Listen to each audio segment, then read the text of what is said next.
বৃষ্টির কারণে পাকিস্তান ও নিউজিল্যান্ডের সুপার 8-এর প্রথম ম্যাচ পরিত্যক্ত করা হয়েছে। এতে কি পাকিস্তান বা নিউজিল্যান্ড দু দলের কোনো দলের জন্য লাভ হয়েছে কিনা? আমি দেখতেছি এখানে দুই দলের এক দলের জন্য লাভ হয়নি। কেন লাভ হয়নি? কেননা এক পয়েন্ট করে পেয়েছে দু দল। যদি খেলাটা হতো তাহলে হয়তো পাকিস্তান বা নিউজিল্যান্ড যে কোনো একটা দল 2টা পয়েন্ট পেয়ে যেত। এখন আর সেটা হচ্ছে না। কেননা পরিত্যক্ত হয়ে গেছে ম্যাচ, একটা পয়েন্ট পাবে। এইদিকে ইন্ডিয়া যদি 2টা ম্যাচ জিতে তাহলে ইন্ডিয়া কনফার্ম হয়ে যাবে। কেননা তোমার এখন পাকিস্তানকে 2 ম্যাচ জিততে হবে, নিউজিল্যান্ডকে 2 ম্যাচ জিততে হবে। এক ম্যাচ জিতলে কিন্তু হবে না। কেন হবে না? পাকিস্তানে এক ম্যাচ জিতলে 3 পয়েন্ট হবে। পাকিস্তান ধরো না জিম্বাবুকে হারাবে, এদিকে নিউজিল্যান্ড জিম্বাবুকে হারাবে। কয় পয়েন্ট হবে? 3 পয়েন্ট। ওইদিকে পাকিস্তান ইন্ডিয়ার সাথে হারাতে অনেক টাফ হয়ে যাবে, নিউজিল্যান্ড ইন্ডিয়াকে হারাতে টাফ হয়ে যাবে। তো ধরো না নিউজিল্যান্ডের 3 পয়েন্ট, পাকিস্তানের 3 পয়েন্ট। কাকে আগে রাখবেন আপনি? পয়েন্ট রান রেটে যাবে। কিন্তু এই দু দলে যাওয়ার সুযোগ ছিল, কিন্তু এখন তাদের জন্য সুযোগটা অনেক কঠিন হয়ে গেছে। আমি মনে করি যদি আজকের ম্যাচটা হতো, যে কোনো একটা দল 2 পয়েন্ট পেলে তারা সুপার 8-এ যাওয়ার, সেমিফাইনালে যাওয়ার অনেক আগে যেত। কিন্তু এখন দু দলে কিন্তু ঝুলে পড়েছে। পর 2 ম্যাচে জিততে হবে। যদি এক ম্যাচ জিতে তাহলে 2 দলের জন্য রান রেটে চলে যাবে। এটা খুবই হতাশাজনক। এদিকে ইন্ডিয়া প্লাস পয়েন্ট হয়ে গেছে, মাত্র 2টা ম্যাচ জিতলে কিন্তু হয়ে যাবে। এতক্ষণ তো 2টা ম্যাচ না জিতলেও হইতো, এখন তো 2টা ম্যাচ জিততে পারলেও হয়ে যাবে।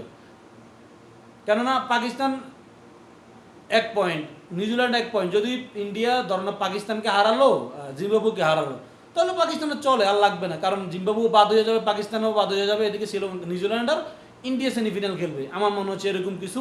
এখন দেখার বিষয় হচ্ছে ইন্ডিয়ার সাথে কিরকম ফাইট করতে পারবে পাকিস্তান, বা নিউজিল্যান্ড কিরকম ফাইট করতে পারবে। যদি নিউজিল্যান্ড ইন্ডিয়াকে হারাইতে পারে, পাকিস্তান নিউজিল্যান্ডকে হারাইতে পারে, যে কোনো এক দল কিন্তু হারাইতে হবে। না হলে কিন্তু এ দু দলের জন্য যে কোনো এক দল কিন্তু বাদ হইতেই হবে। এদিকে অপোনেন্ট গ্রুপে কিন্তু ভাই মোটামুটি বলা যায় কারা কারা সেকেন্ড রাউন্ডে যাবে। ইংল্যান্ড যাবে, আর ধর না আরও একটা টিম জিততে পারে। এখানে বলা যাচ্ছে না, কারণ এখানে শ্রীলঙ্কা রয়েছে, অনেক দল রয়েছে। আমার মনে হচ্ছে যে এবারের বিশ্বকাপটা অনেক নাটকীয়তা দেখতে হবে আমাদেরকে শেষ পর্যন্ত। কারণ প্রথম ম্যাচে বৃষ্টির কারণে পরিত্যক্ত হয়েছে, পরবর্তীতে হলেও হতে পারে, এটা বলা যাচ্ছে না।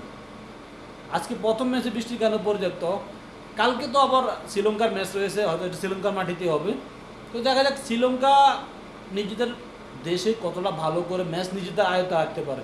যদি ম্যাচ নিজেদের আয়ত্তে না রাখতে পারে তাহলে ভাই এত কষ্ট করে আপনি সুপার 8-এ আসছেন, হয়তো একটা ম্যাচ হারছে জিম্বাবুর কাছে, তারপরও আমি বলবো অনেক ভালো।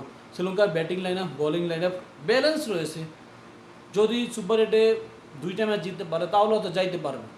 না হলে কিন্তু শ্রীলঙ্কার জন্য আমি দেখি অনেক কঠিন রয়েছে। দেখা যাক শেষ পর্যন্ত কী হয়। না হলে কিন্তু আমি বুঝতেছি না কী হচ্ছে এবারের বিশ্বকাপে। কারণ আজকের ম্যাচটা আমি আশা করছিলাম একটা ফল অবশ্যই আসবে।